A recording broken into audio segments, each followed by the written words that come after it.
7장 11절에서 14절 말씀입니다. 전도서 7장 11절에서 14절 말씀.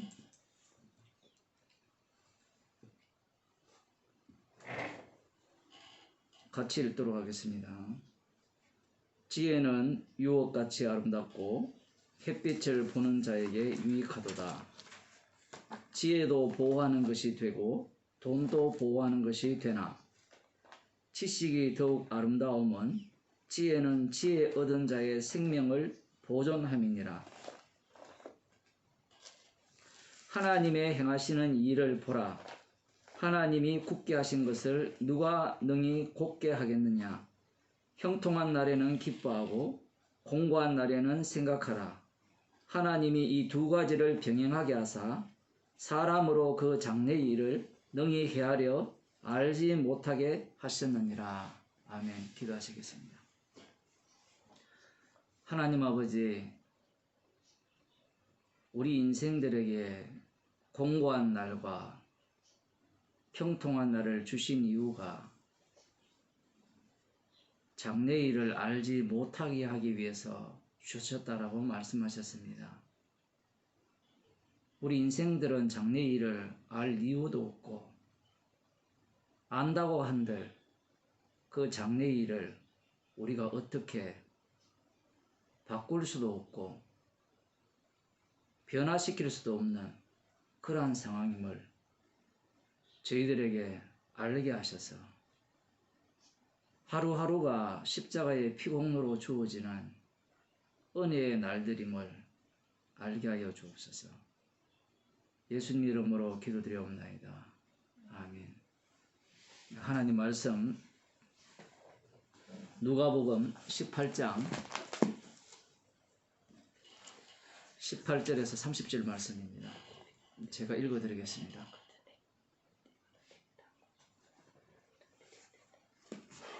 어떤 관원이 물어가로되 선한 선생님이여 내가 무엇을 하여야 영생을 얻으리이까? 예수께서 이르시되 네가 어찌하여 나를 선하다 일컫느냐? 하나님 한 분 외에는 선한 이가 없느니라.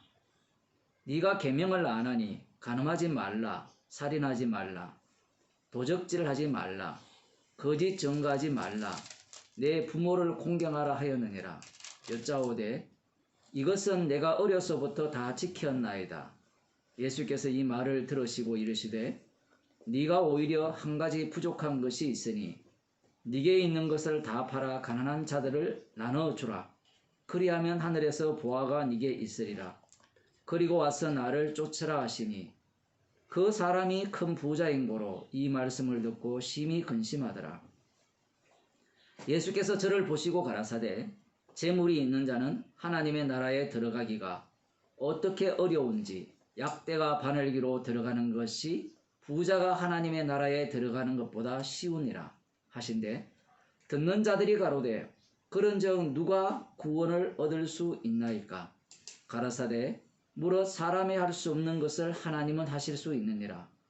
베드로가 여짜오되 보옵소서 우리가 우리의 것을 다 버리고 주를 쫓았나이다. 이르시되 내가 진실로 너희에게 이르노니 하나님의 나라를 위하여 집이나 아내나 형제나 부모나 자녀를 버린 자는 금세에서 여러 배를 받고 내세의 영생을 받지 못할 자가 없느니라 하시니라. 아멘.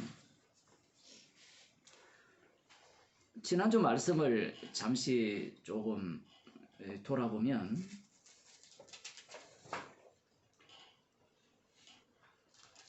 천국이라는 곳은 상당히 낯선 곳입니다. 누구에게 낯선 곳이냐라고 할 때는 이방인들에게는 천국이라는 자체가 낯설지 않아요. 왜냐하면 이방인들 자체는 이미 천국은 어떻게 가느냐라는 것이 확정되어 있어요. 선을 많이 행하면 천국에 가고 악을 행하면 지옥 간다. 이게 이방인들의 특징이에요. 우리들은 흔히 이 누가복음이 이방인을 향한 복음이라 이렇게 이야기하기 때문에 이방인들이 이 누가복음을 읽게 되면 굉장히 쉽게 받아들일 수 있을 것이다. 그렇게 생각을 할지 모르지만 전혀 그렇지 않습니다. 왜 그런가 하면 이 바리새인 같은 경우에 성전에 올라가서 기도를 했잖아요. 기도를 할 때 그가 한 기도의 내용을 보게 되면 감사의 기도를 했습니다. 수준 낮게 무엇을 먹을까, 마실까, 입을까 그런 것들을 구하지 않았어요. 그렇다면 어떻게 감사하느냐라고 했을 때는 이 바리새인 같은 경우에 율법대로 살았기 때문이에요. 율법대로 살면 하나님께서 축복을 해주시고 율법대로 살지 않으면 하나님께서 저주를 내리신다라고 하셨고 말씀대로 살게 되면 영생을 얻는다라고 말씀하셨기 때문에 이 바리새인 같은 경우에는 성전에 올라가서 당연히 하나님께 감사하는 기도를 할 수밖에 없습니다. 물론 그 마음속에는 지금까지 지내온 것이 주의 크신 은혜라는 것을 기본적으로 깔고 있어요. 그것이 배제된 기도가 아니라는 것을 염두에 두어야 됩니다. 그러면 우리는 이 바리새인이 다른 사람을 멸시했다라고 했잖아요.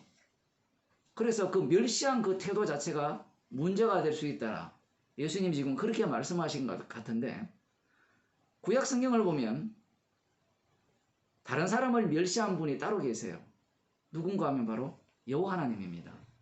여호와 하나님이 이스라엘 백성들을 불러서 약속의 땅에 들어가게 하실 때 그 이방 나라 사람들을 어떻게 보는가 하면 경멸합니다.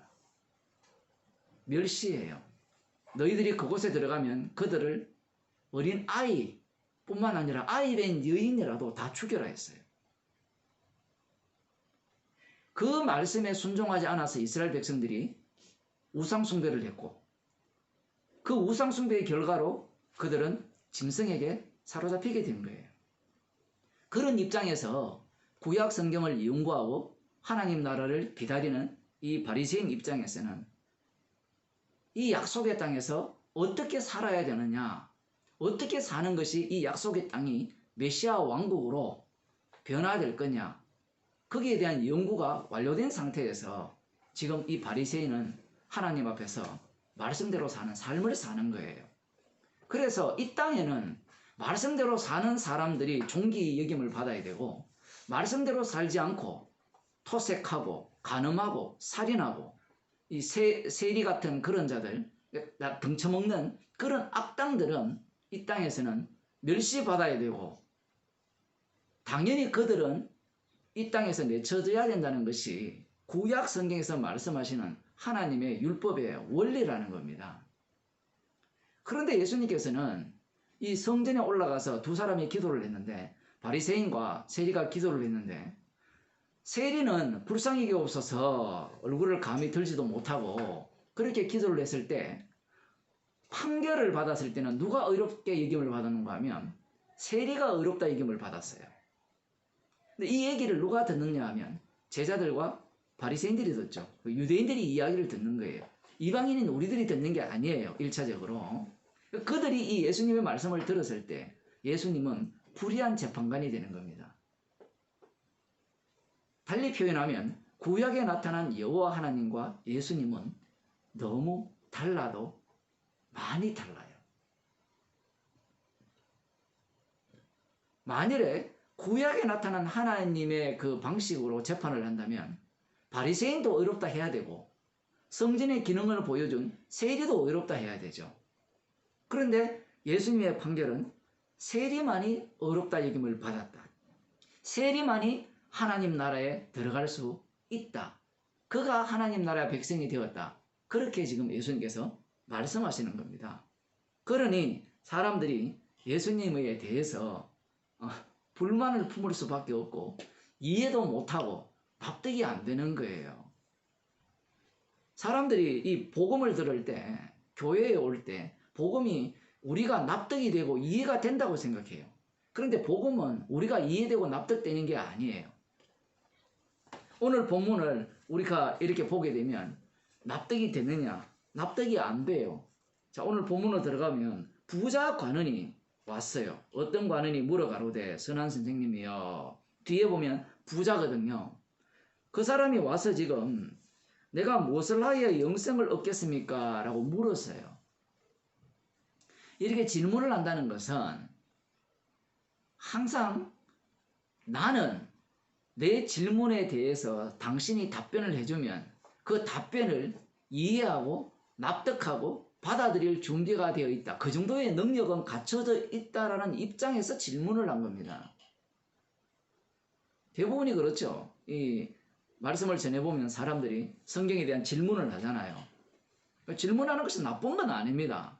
나쁜 건 아닌데 왜 나쁘냐라고 하면 자기 자신이 말씀을 해석하고 이해를 하고 납득해서 수용하겠다는 자세가 먼저 그 속에서 작동하기 때문에 질문을 하는 거예요. 이 사람도 마찬가지입니다. 예수님을 향해서 선한 선생님이라고 부르거든요. 굉장히 높이는 거예요. 선한 선생님. 왜 높이는가 하면 이 사람이 볼 때는, 관원이 볼 때는 이 예수님의 모습이 보통을 앞비는 아니에요. 아주 수준 높은 선생님입니다.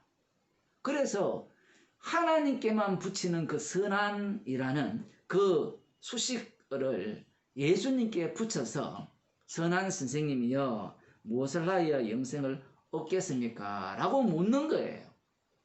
어떻게 보면 굉장히 겸손한 태도죠. 사실은 겸손한 거예요. 이 모습과 성전에 올라간 바리새인의 모습을 비교하면 딱 맞아요. 우리는 바리새인이 혼자 서서 기도했으니까 교만하다 이렇게 이야기하지만 교만한 태도가 없어요. 거기에는. 왜냐하면 감사밖에 없잖아요. 이 사람도 마찬가지죠. 예수님께 와서 선한 선생님이여 무엇을 하여 영생을 얻으리까? 나름대로 자기를 낮추어서 예수님께 영생을 얻는 그 비법을 묻는 겁니다. 사실은 묻는다는 것은 내가 답을 갖고 있다는 거죠. 그런데 예수님이 되치기를 해요. 이 사람이 선한 선생님이라고 물었을 때 예수님이 이렇게 이야기합니다. 네가 어찌하여 나를 선하다 일컫느냐? 하나님 한 분 외에는 선한 이가 없느니라. 오늘 본문의 키입니다. 이게. 선한 선생님이라고 물었을 때 이 부자 관원의 생각은 뭔가 하면 이 예수님이야말로 뭔가 내가 갖고 있는 이 생각에 동조할 수 있고 여기에서 뭔가 더 플러스 해봤자 내가 갖고 있는 이 신앙과는 별로 차이가 없을 것이라는 생각을 갖고 질문을 했는데 예수님의 답변은 뭔가 하면 선한 분은 하나님 한 분뿐이다라는 겁니다. 대칙이라는 게 뭔가 하면 네가 나를 선하다 했느냐? 그래, 내가 바로 심판주 되시는 하나님이다. 이 얘기를 예수님께서 하시는 거예요. 못 알아듣습니다. 지금 이 당시 사람들은. 사람이기 때문에. 차이가 없거든요. 말하는 거 똑같죠. 밥 먹는 거 똑같죠. 뭐 별로 차이점이 없어요. 뭔가 하나님의 아들이라면 손오공처럼 구름 타고 다니면 인자가 구름 타고 온다 했으니까 구름 타고 다니고 그렇게 하면 동해 번쩍 서해 번쩍 하면 아 예수님이라는 분을 하나님이라고 인정하겠는데 그런 게 없어요. 선한 선생님이라고 했을 때 선한 분은 하나님 한 분뿐이다 라고 말씀하시면서 이제 계명을 말씀하신 겁니다. 재밌는 표현이죠. 계명은 모세를 통해서 시내산에서 주어졌죠. 근데 지금 예수님이 네가 계명을 아느냐? 라고 하시면서 간음하지 말라, 살인하지 말라, 도적질하지 말라, 거짓 증거하지 말라, 내 부모를 공경하라 하였느니라 이렇게 말씀하세요. 우리가 볼 때는 이 말씀이 구약의 인용이죠. 그런데 방금 뭐라 했습니까? 선한 분은 하나님 한 분뿐이다 했죠. 그런데 그 하나님이 누구예요? 육신을 입고 오신 예수 그리스도예요. 모세를 통해서 받은 그 율법을 누가 줬는지 아느냐? 내가 줬다는 겁니다. 지금. 진짜 어려운 이야기입니다. 그래서 이 얘기를 하니까 뭐라고 이야기하는가 하면 여짜오되 이것은 내가 어려서부터 다 지켰다 얘기해요. 어려서부터. 대단하지 않습니까? 어려서부터 다 지켰다는 말은 여러분은 생각할 때 이게 불가능한 일입니까? 우리는 불가능하죠.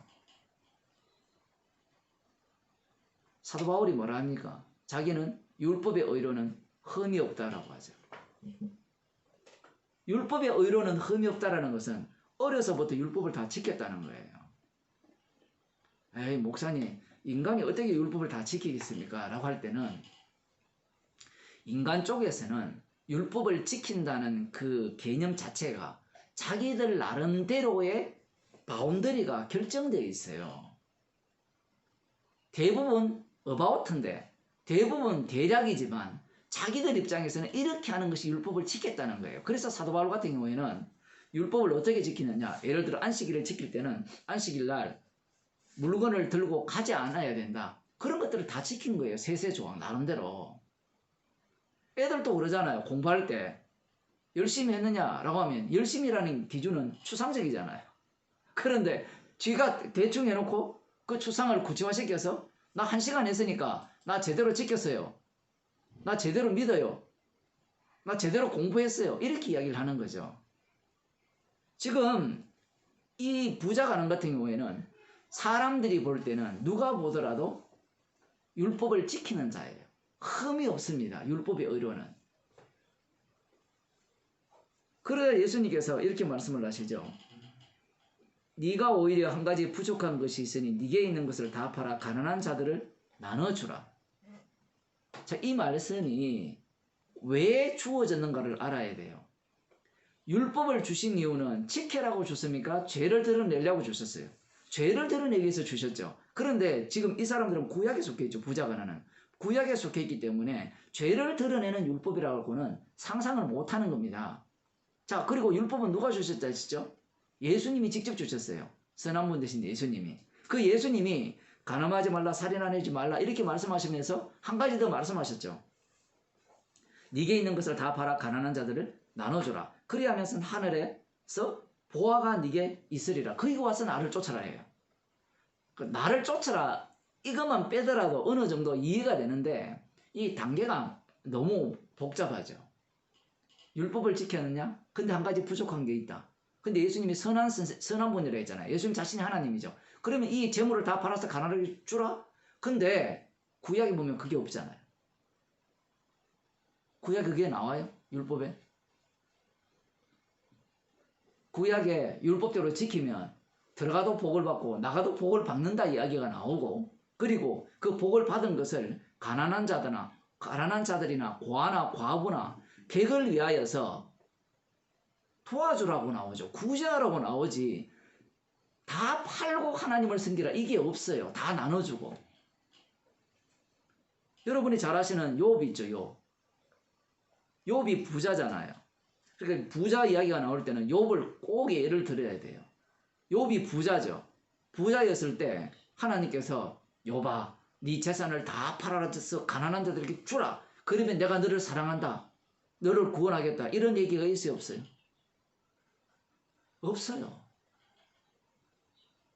고난 가운데 나중에 다시 부자가 되었죠. 그때 재산을 다 팔아서 가난한 자들 나눠주었습니까?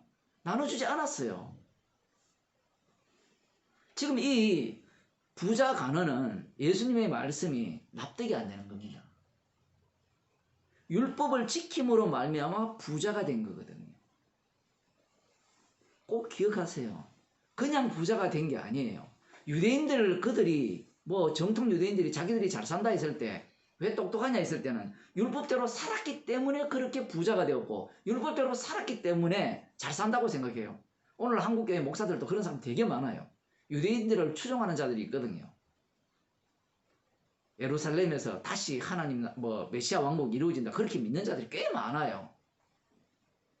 그러니까 이들은 예수님의 말씀을 못 알아듣는 겁니다. 이해를 못하는 거예요. 가난한 자들에게 나눠주고 나를 쫓아라 이렇게 예수님께서 말씀하시니까 그 사람이 큰 부자인 거로 이 말씀을 듣고 심히 근심하더라. 오늘 본문에서는 근심하더라가 나오죠. 다른 본문에서 마태복음에서는 가더라 이런 게 나오는데 이런 게 왜 다른가 하면 굉장히 중요해요. 이 사람이 중요한 게 아니기 때문에 그래요. 그 근심을 하죠. 그 근심을 한 것을 두고 하나님 나라에 들어갈 수 있느냐 없느냐를 지금 예수님께서 가늠하는 잣대로 보는 겁니다. 율법을 다 지켰는데 지금 여기에서 뭘 깨는가 하면요. 구약을 깨는 거예요. 율법을 다 지켰으면 그걸로 인해서 복을 받았다면 하나님 나라에 들어가고 영생 들어가고도 남을 사람입니다. 그런데 지금 예수님의 말씀은 한 가지 부족하다는 거예요. 율법대로 다 지켜서 복을 받았는데 그걸 나눠주고 나를 쫓을 때 영생을 얻을 수 있다. 이렇게 말씀하시는 겁니다. 선한 선생님이라고 불렀는데 갑자기 고민될 거 아니에요. 선한 선생님을 불렀다는 말은 당신이 나한테 가르치는 것들은 내가 다 듣겠다는 태도로서 부른 거거든요. 그런데 들어보니까 내가 할 수 없는 그러한 말씀을 예수님께서 하시는 겁니다. 내가 할 수 있는 말씀을 하셨다면 얼마든지 그것을 순종하면 되죠. 자, 이렇게 이야기하면 이렇게 볼 수 있죠. 그러면 여기 말고 다른 한 부자가 있으면 천국 가고 싶어서 미치는 사람이잖아요. 어떤 박보영 목사 이런 사람들. 그 사람은 이런 캐릭터거든요. 의사인데 자기가 모든 것을 버리고 복음을 전한다 시고 하잖아요. 그러면 나는 주를 위해서 모든 것을 버리고 쫓았으니까 나는 영생을 얻을 자격이 있죠. 이렇게 얘기할 거 아니에요. 그럼 예수님이 그 사람한테 뭐라 하겠어요? 그게 네 죄라 이야기하는 거예요. 지금 그 내용이 본문에 등장하고 있거든요. 지금 예수님은 불가능성을 계속해서 말씀하고 계시는데 인간들은 가능성을 이야기하는 거예요. 성전에서 필요한 자는 죄인뿐입니다. 성전에 필요한 자는 의인이 아니에요. 하나님 나라에 필요한 자는 죄인이 필요한 거지 하나님 나라에는 의인이 필요한 것이 아닙니다. 그런데 사람들은 하나님 나라는 의인이 가는 곳이라 생각해요. 예수님의 말씀을 듣고 매우 근심하니까 예수께서 저를 보시고 가라사대 재물이 있는 자는 하나님의 나라에 들어가기가 어떻게 어려운지 약대가 바늘기로 들어가는 것이 부자가 하나님의 나라에 들어가는 것보다 쉬우리라 하신대. 우리야 뭐 별 얘기가 아닌 것 같은데 유대인들은 충격적이죠. 말씀대로 살았는데 바리새인과 세리 비유를 사람들이 그 당시 사람들은 이해가 안 되는 거예요. 말씀대로 살았는데 그래서 복을 받았는데 그 사람이 천국에 못 간다? 이거는 충격입니다. 왜냐하면 천국 가는 길은 그것밖에 없거든요. 구약밖에 없으니까. 여기에서 또 부자가 천국 가는 것이 약대가 바늘기로 들어가는 것보다 더 뭐랍니까? 쉽다 하죠. 더 어렵다 합니까? 여기 보면 약대가 바늘기로 들어가는 것이 부자가 하나님의 나라에 들어가는 것보다 쉽다 하죠. 약대가 바늘기로 들어갈 수 있어요? 이걸 갖고 뭐 어떤 사람들은 예루살렘에 가면 약대 문이 있는데 그게 좁아가지고 약대가 들어가기가 그 얘기가 아니고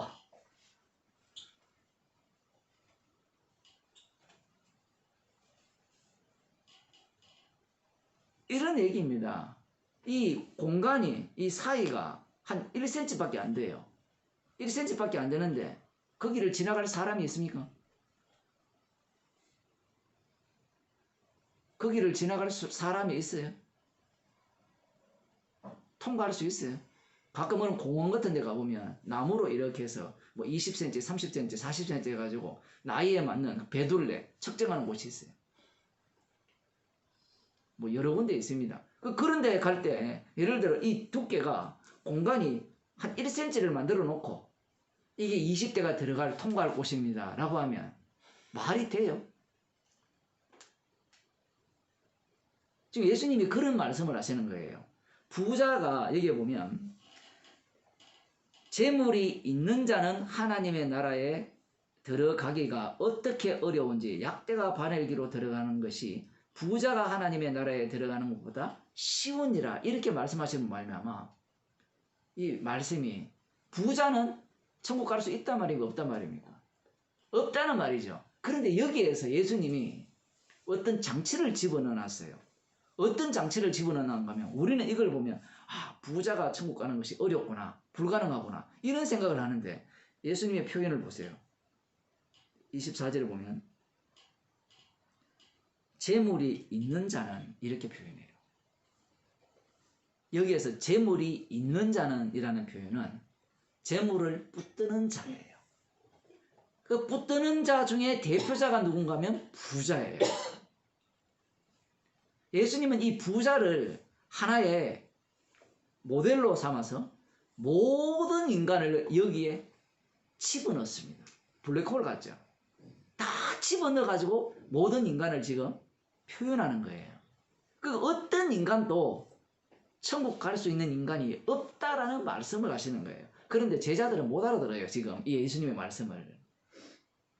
왜냐하면 말씀이 빠르니까 어떻게 이해해요? 근데 여기에서 재물이 있는 자는, 재물을 붙드는 자는, 자 한번 봅시다.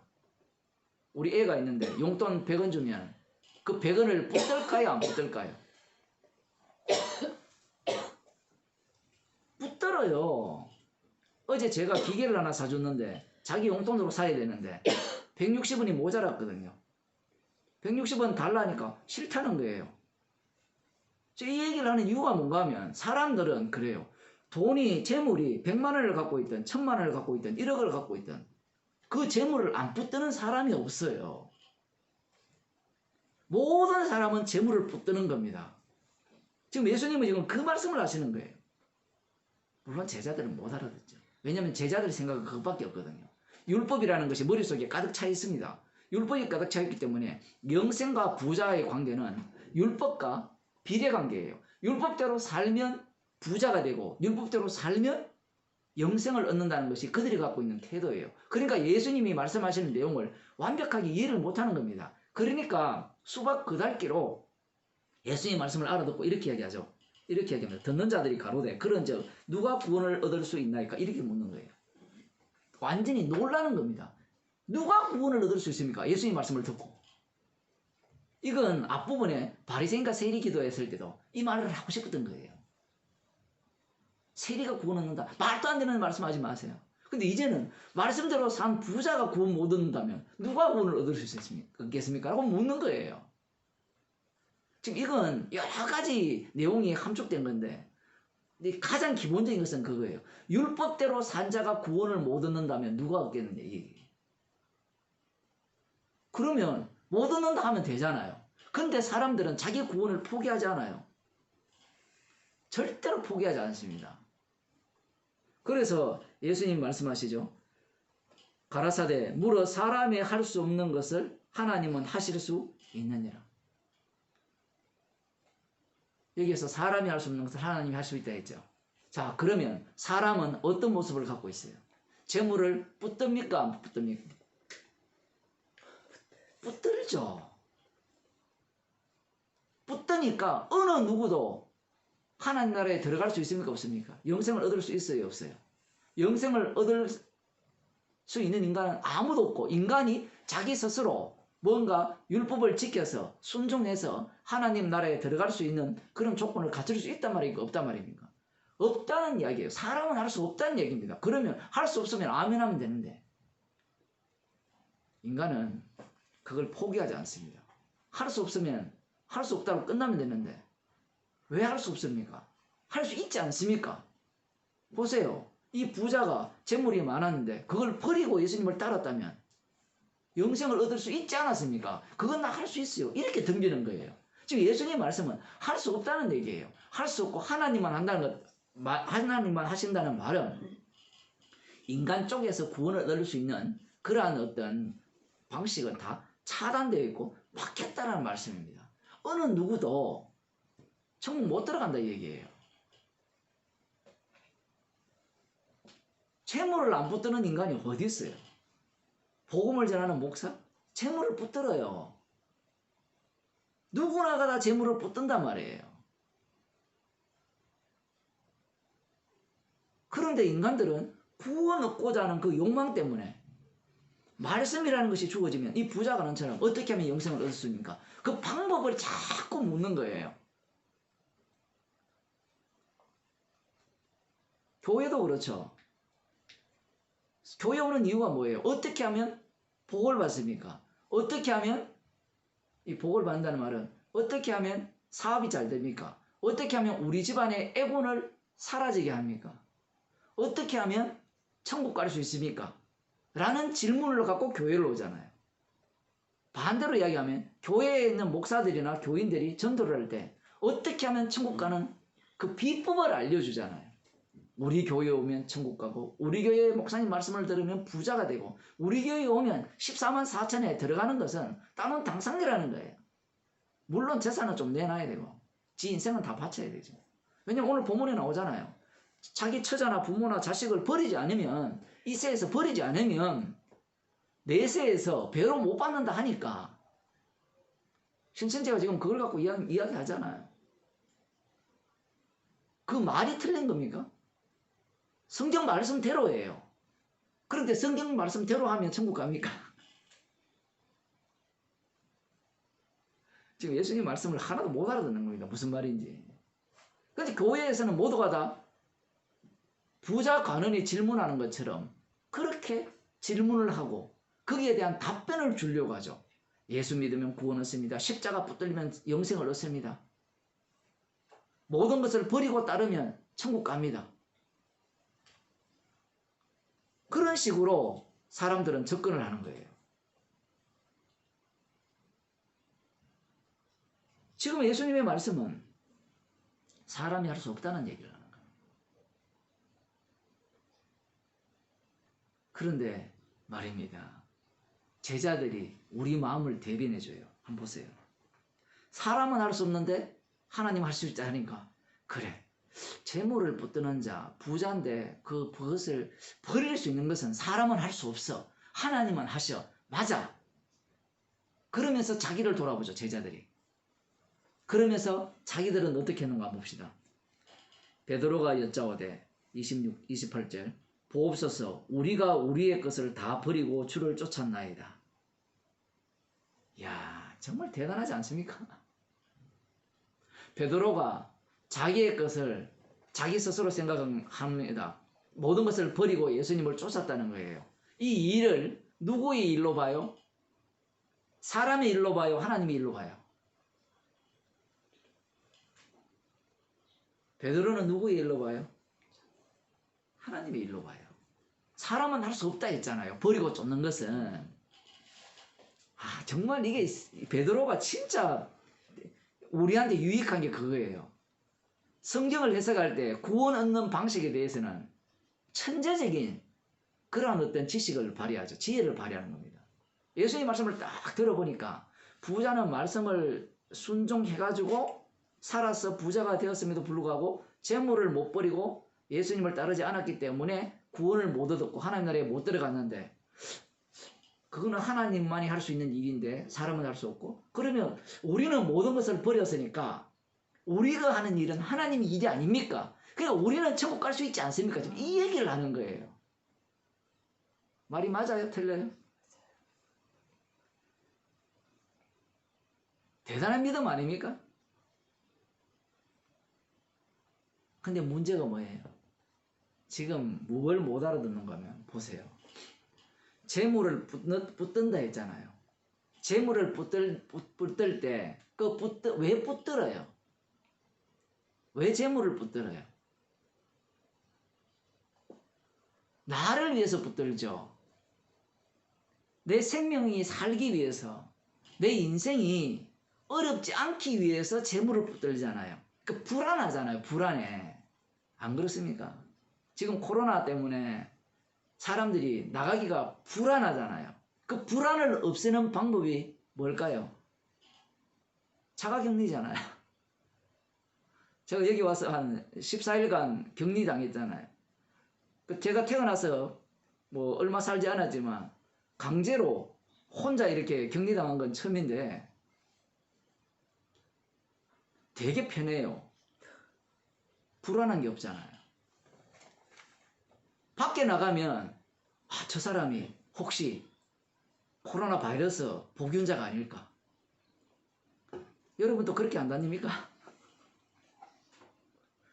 그래서 사람을 보면 멀리서 이렇게 떨어지려고 하고 그 불안적 요소를 없애려면 아예 혼자 있든지 그렇지 않으면 어떻게 해야 되죠? 약이 나오든지 약이 나오면 걸리면 약 먹으면 되니까.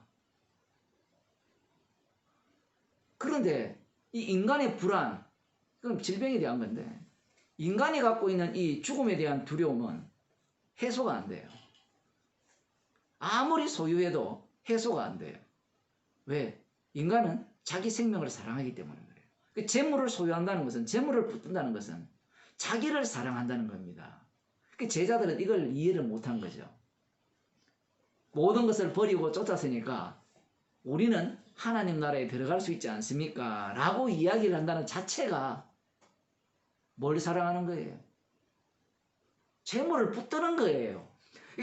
사람들이 오해를 하는 게 재물을 붙드는 거하고 자기가 영생을 얻고자 하는 게 같은 이야기잖아요. 지금 부자가 아니니 지금 같은 이야기를 하고 있잖아요.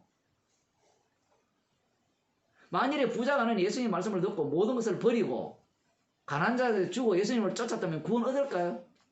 구원 못 얻어요. 왜 못 얻습니까? 그것은 버리고 쫓아봤자 재물을 붙들고 있는 것과 동일한 개념이기 때문에 그래요. 그래서 예수님이 이런 말씀을 하시는 거예요. 하나님 나라를 위하여 집이나 아내나 형제나 부모나 자녀를 버린 자는 금세에서 여러 배를 받고 내세에서 영생을 받지 못할 자가 없느니라. 이 말귀를 사람들이 못 알아들어요. 무슨 얘기인가 하면 집, 아내, 형제, 부모, 자녀 이 얘기를 할 때 사람들은 이 집을 뭘로 여기는가 하면 아까 붙든다 했죠. 붙드는 글로 봐야 되는데 붙들지 않는 집으로 보고 그 다음 붙들지 않는 아내, 붙들지 않는 형제, 붙들지 않는 부모, 붙들지 않는 자녀로 본다는 거예요. 이건 집이라든가 집이 재물이잖아요. 집, 아내, 형제, 부모, 자녀 이것은 나의 확장이죠. 또 다른 나잖아요. 예수님의 말씀의 기본은 뭔가 하면요. 저놈의 자식 빨리 죽었으면 좋겠다. 그런 자녀를 버리라는 얘기가 아니에요.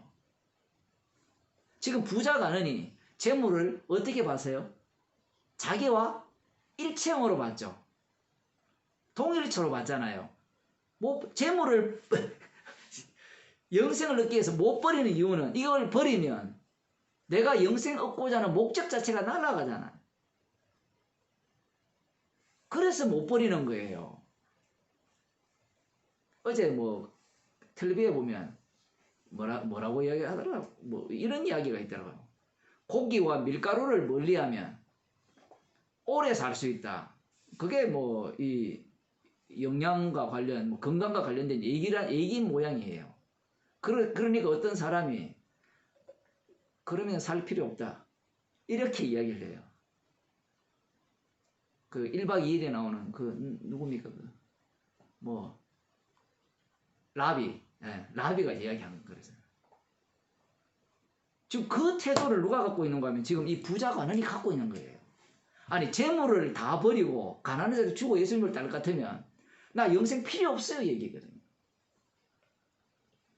아니, 내 사랑하는, 내가 평생 모은 이 집을 버리고 내 사랑하는 아내, 자녀, 이혼하고 싶어서 기다리는 사람도 있지만 퇴직하고 싶어 하는 사람도 있지만 그 얘기를 하는 게 아니라 내가 이걸 버리면 내 자녀를 버리면 내 자녀가 죽는다면 나는 살 이유가 없다라고 생각하는 사람들한테 하는 이야기예요. 예수님의 말씀은.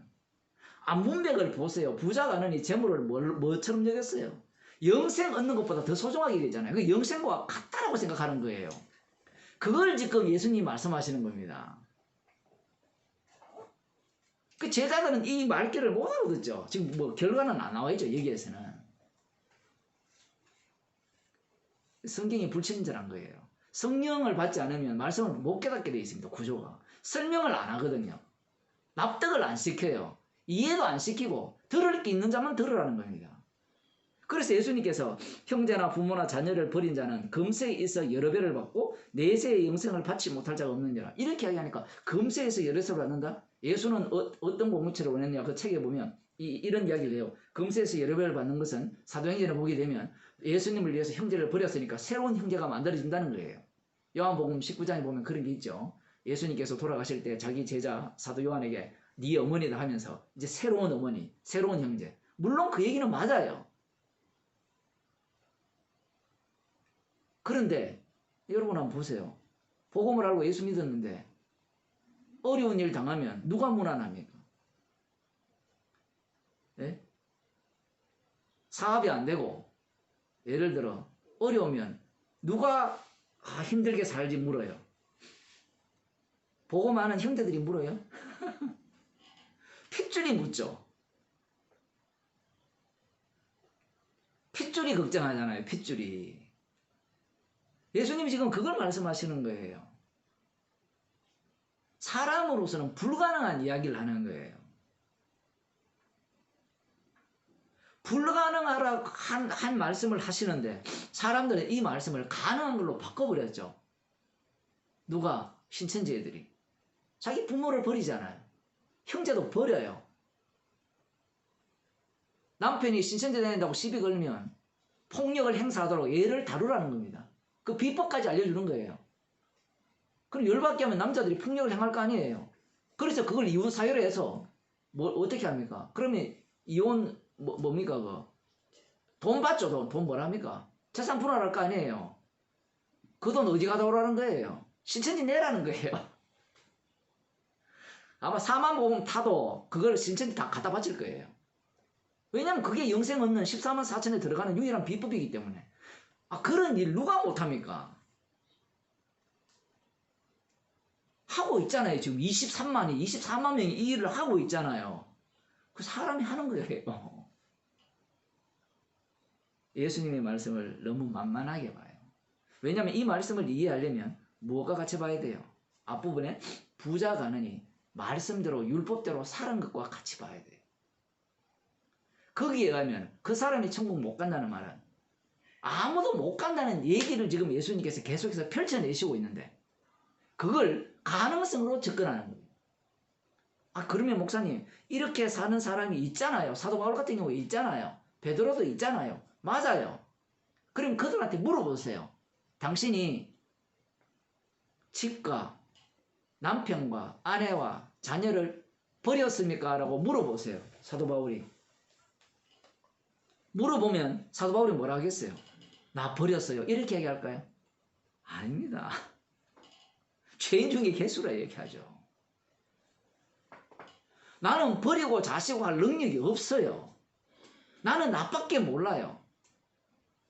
이거는 성령이 오지 아니하면 고백할 수 없는 내용입니다. 성령이 오지 않기 때문에 모든 것을 자기로부터 출발하는 겁니다. 내가 버리고 내가 따르고 내가 순종하고. 지금 예수님은 이것을 지금 제거하는 그러한 말씀을 하시는 거예요. 여러분 에덴 동산에 인간들이 어떻게 들어갔어요? 천지를 창조하실 때 아담과 여자가 에덴 동산에 어떻게 들어갔어요? 죄악 40일 철학이 되었어요? 한 게 아무것도 없어요. 그냥 거기에 살게 하시는 거예요. 천국은 그거예요. 어린 양의 피로 들어가게 하는 겁니다. 뭔가를 행해서 들어가는 것이 천국이 아니에요. 그러면 율법을 왜 주셨느냐? 그 이유는 죄 아래 가두기 위해서. 너희들은 지옥 가도 마땅해. 그걸 보여주기 위해서, 그것을 드러내기 위해서 율법을 주신 거예요. 그 율법 세계 속에 모든 이방인들이 다 들어가는 겁니다. 왜냐하면 뒤에 보세요. 이방인들의 특징이 뭐예요? 유대인들도 마찬가지죠. 유대인들도 혈통 중심이잖아요. 맞죠? 아브라함의 자손이니까 우리는 구원받는다. 그럼 이방인은 혈통 중심 아닙니까? 우리 자신을 보세요. 내 집 중심, 남편, 아내, 자녀. 그거 중심이잖아요. 그 중심에서 인간이 벗어날 수 있을까요?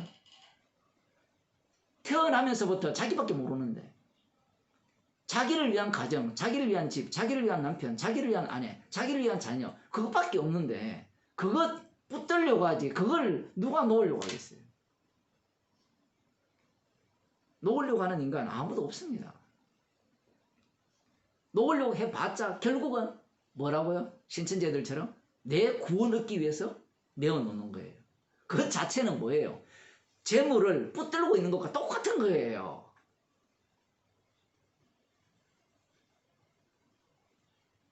사람으로는 할 수 없잖아요. 그러면 하나님은 어떻게 하십니까? 자기 아들을 십자가에 못 박아 죽게 해서 그 피로 죄를 용서해서 구원해버려요. 그래서 재미있는 사건이 나오죠. 제가 어제 그저께 보냈죠. 아리마대 요셉. 지금 성경에는 여기는 안 나오지만 이 부자 관원, 아리마대 요셉이 어떤 사람인가 하면 관원이에요. 산헤드린 공의에 71명이 그 이제 대제사장이 70명 중에 한 사람이 아리마대 요셉이에요. 그 사람이 뭘 했는지 알죠? 안 읽습니까? 제가 매일 보내주는 거 안 읽어요? 예수님이 십자가에 못 박혀 죽으신 이후에 빌라도에게 가서 시체를 달라 하잖아요. 분명히 요한복음 12장에 보면 예수님을 믿는 자는 출교하기로 결정되어 있거든요. 그런데 시체 앞에서 어떤 모습을 보입니까? 믿음을 보여요. 나 출교돼도 좋아요. 나 관은 잘려도 좋아요. 그 모습을 보이는 거예요. 누가? 아리마대 요셉이 부자거든요. 부자가 하나님 나라에 들어가기가 낙타가 바늘기로 들어가는 것보다 더 어렵죠. 그죠? 낙타가 바늘기로 들어가는 게 더 쉽다라고 예수님이 말씀하셨잖아요. 불가능하다 했잖아요. 그렇다면 이 부자 아리마대 요셉은 어떻게 천국 들어갔습니까? 주님의 십자가가 구원시킨 거예요. 그러니까 부자라고 지옥 가는 게 아니에요. 제자들은 착각한 거예요. 다 버리면 천국 갈 수 있다? 아니에요. 십자가의 피가 영생을 주는 겁니다.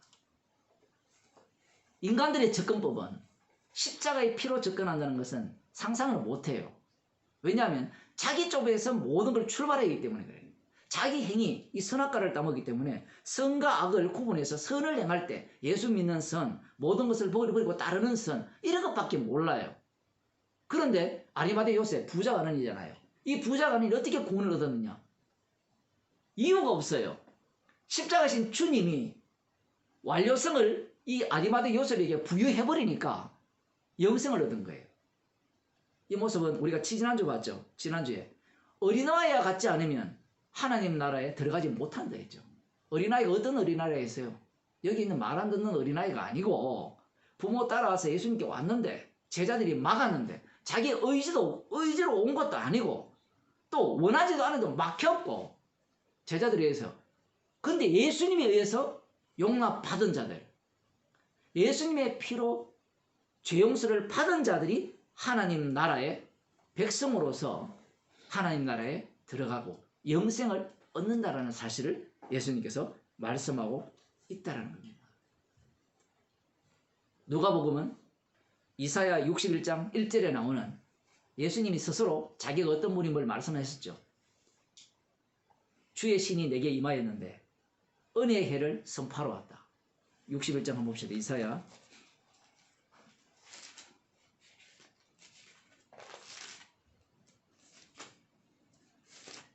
이사야 61장 1절입니다. 여기 보면 이렇게 말씀하죠. 주 여호와의 신이 내게 임하셨으니 이는 여호와께서 내게 기름을 부어사 가난한 자에게 아름다운 소식을 전하게 하려 하심이라. 나를 보내사 마음이 상한 자를 고치며 포로된 자에게 자유를 갇힌 자에게 노임을 전파하여 여호와의 은혜의 해와 우리 하나님의 신은혜의 날을 전파하여 모든 슬픔 자를 위로하되 무릇 시온에서 슬퍼하는 자에게 화관을 주어 그 죄를 대신하며 희락의 기름으로 그 슬픔을 대신하며 찬송의 옷으로 그 근심을 대신하시고 그들로 의의 나무 곧 여호와의 심으신 바 그 영광을 나타낼 자라 일컬음을 얻게 하려 하심이니라. 은혜의 해를 선포하러 오신 분이 예수님이에요. 희년을 갖고 오신 분이죠. 근데 희년의 특징이 뭐예요? 77에 49에도 50년 되는 해는 잃어버리고 그동안 게을러서 재산 다 날린 사람들, 사기당해서 날린 사람들, 어쨌든 그 모든 사람들이 자기가 원래 가졌던 유업을 돌려받는 그때가 희년이에요. 그러면 이 희년은 누구한테 은혜해가 되는가 하면 가난한 자, 억눌린 자, 재산 없는 자, 쉽게 말하면 이 세상에서 찢어지죠. 율법대로 의하면 율법대로 살지 않아서 어떻게 돼요? 소산이 없거든요. 율법대로 살지 않아서 소산이 없고 거지가 되고 고아가 되고 객이 되거든요. 하나님 그렇게 말씀하셨어요. 그런데 하나님의 이 희년은 그런 자들에게 기쁨의 소식을 준다는 거예요. 그러면 반대로 말씀대로 산 자들은 어떻게 돼요? 굉장히 불쾌한 해가 희년이에요. 왜? 열심히 하고 말씀대로 살아서 재산을 100억을 모았어요. 100억을 모았는데 희년이 되면 원래 자기가 10억을 1억을 갖고 있었다면 99억을 저 게으르고 말씀대로 살지 않는 자들에게 다 나눠줘야 돼요. 지금 부자 관원에게 예수님이 그 말씀을 하시는 거예요. 네가 희년을 아느냐? 희년을 몰라요. 희년에 해당될 사람은 자기가 죄인이 될 때 그 희년이 기쁘고 즐거운 거예요. 세리는 희년을 증거했기 때문에 의롭다 여김을 받은 겁니다. 근데 희년을 갖고 온 분이 누구예요? 불의한 재판관? 예수님이죠. 그러니까 얼마나 불의합니까? 이 희년 자체가 불의한 거예요. 여러분 잘 생각해 보세요. 야, 희년 좋겠다라고 생각하지만 곰곰이 따지면 말씀대로 살아라 해놓고 산 사람은 들어가도 복을 주고 나가도 복을 준다 해놓고 희년을 얘기했다는 것은 불합리하잖아요. 성경 자체가 부조리입니다. 부조리. 부조리하다는 말은 이치에 맞지 않는 거예요. 처음부터 희년 사상 자체가 부조리입니다. 불공평해요. 하나님 자체가. 왜냐하면 개판으로 살았는데 개판으로 산 자를 천국에 넣어준다. 그에게 원래 줬던 1억의 재산을 되돌려준다. 50년 만에. 말이 돼요? 예? 말이 안 되잖아요. 반대로 열심히 살라고 말씀대로 살아서 1000억을 모았어요. 그걸 다 뺏어서 말씀대로 살지 않는 엉망인 인간들에게 다 놔준다. 그게 합리적입니까? 불합리하죠. 그렇게 희년을 갖고 오신 분이 십자가이신 예수님이에요. 그래서 이 말씀을 보고 야, 그래 우리가 이 금세에서 형제나 자매나 집이나 전토를 벌인 자는 금세에서 여러 배를 받고 라고 하니까 또 무엇이 작동해요? 예수님 말씀 들으니까 제자들이 이걸 듣고 뭐라고 생각했어요? 야, 사람은 할 수 없는데 하나님이 할 수 있다 했으니까 야, 우리가 모든 것을 버렸으니까 이제 여러 배를 받겠네. 그렇게 생각하는 사람이 한두이가 아니에요. 교회 다니면서. 물론 성경을 안 읽는 사람은 관심이 없지만 그 신천지도 지금 그걸 꿈꾸잖아요. 버리면 이 세상에서 이 열국들이 이방인들이 지옥 갈 자들이 재물을 끌고 온다는 거예요. 이사야서도 나오거든요. 지금 여기서도 그 얘기를 하는 거고. 그걸 꿈꾸면서 자기의 탐욕을 여기에서 뿜어내는 겁니다. 그래서 예수님께서 이런 말씀으로 끝내버리는 거예요.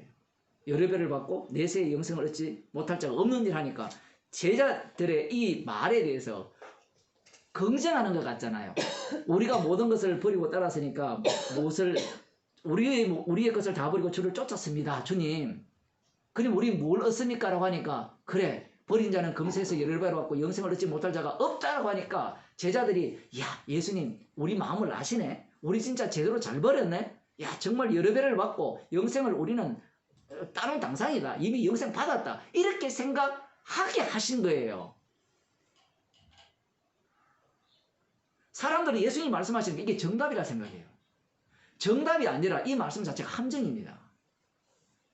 조금 전에도 나왔죠. 선한 선생님이 들을 때 선한 분은 하나님 한 분밖에 없다고 말씀하시면서 예수님은 그의 말을 부자 가난의 말을 예수님 자신에게 적용시키죠. 못 알아듣습니다. 마찬가지예요. 여기에도. 왜냐하면 제자들이 이미 자기들은 모든 것을 버리고 따랐으니까 마태복음에 나오죠. 누가 더 하나님 나라에서 높으냐. 하나는 우편에 좌편에 야고보 요한의 엄마가 세베대의 아들 엄마가 와서 그렇게 이야기할 때 제자들이 화를 내잖아요. 분노를 내잖아요. 그 마음을 지금 갖고 있기 때문에 예수님이 이렇게 말씀하시죠. 이렇게 말씀하시는 걸 보면 봐봐. 아무도 천국 못 간다 얘기해요. 세리의 모습이 없잖아요. 분명히 앞서서 세리는 불쌍히 없어서 했잖아요. 그죠? 그러면 이 제자들은 불쌍히 없어서가 나와야 되는데 뭐라고 할까요? 성전에 올라가서 뭐라고 할까요? 하나님 아버지, 저는 사람은 할 수 없는 일, 하나님만이 할 수 있는 일을 하겠습니다. 저는 집을 버렸습니다. 부모를 버렸습니다. 자녀를 버렸습니다. 아내를 버리고 남편을 버렸습니다. 주님, 이거 금세에 여러 배 받을 게 맞죠? 주실 줄로 믿습니다. 감사하나이다. 이렇게 나올 거란 말이에요. 그게 오늘날 교인들 아니에요?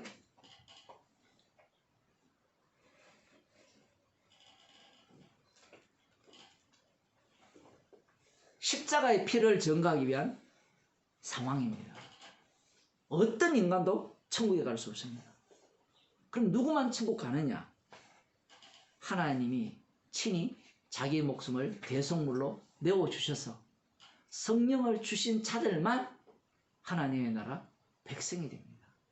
그 백성된 자는 이 말씀 앞에서 죄인으로 드러나는 거예요. 기도하겠습니다. 하나님 아버지, 천국 갈 욕심으로 예수를 믿고 이 땅에서 축복 얻을 욕심으로 예수를 믿고 나의 생명을 소유하기 위해서 복음을 쫓았다는 것을 말씀을 통하여 덜추어내심을 감사드립니다. 하나님의 아들의 죽으심이 아니면, 그 피가 아니면 하나님 나라에 갈 수 없음을 우리에게 이렇게 새롭게 알려주심을 감사드립니다. 주께서 우리들을 늘 불쌍히 여기서 사람의 이의를 늘 노출시키시고 우리의 육신을 통하여서 하나님이 하신 일, 아들의 죽으신 그 십자가의 피만이 우리들 가운데서 드러나게 하시고 그 십자가의 피의 증인으로 우리들을 사용하셔서 이 땅에 살아가는 이유가 나의 생명을 위한 것이 아니라 대신 죽으신 그 주님을 위해 살아감을 늘 확인하는 인생이 되게 하옵소서. 예수님 이름으로 기도드리옵나이다.